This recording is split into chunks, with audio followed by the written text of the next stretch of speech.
Kak Seto akhirnya buka suara alasan minta perlindungan untuk anak Ferdy Sambo. Seto Mulyadi atau Kak Seto dihujat karena meminta Bareskrim Polri memberikan perlindungan untuk anak Ferdy Sambo dan Putri Chandrawati.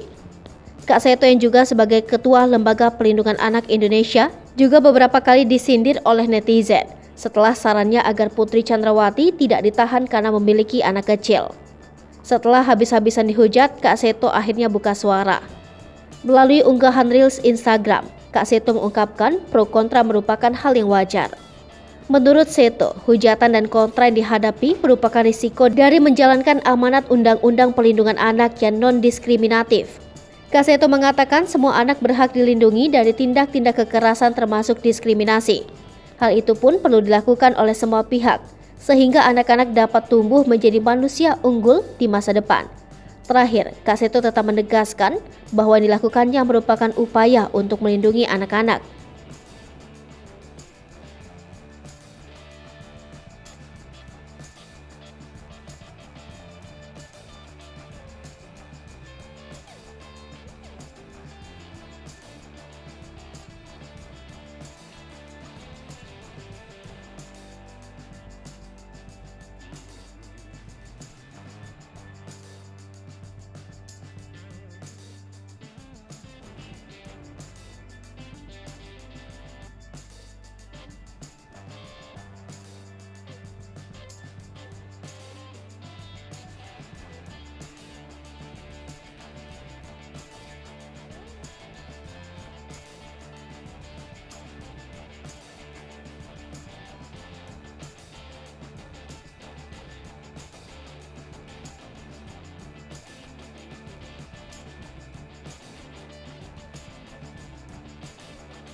Hai pemirsa Sripopo TV, jangan lupa komen, like, dan subscribe, serta tonton terus berita-berita terupdate lainnya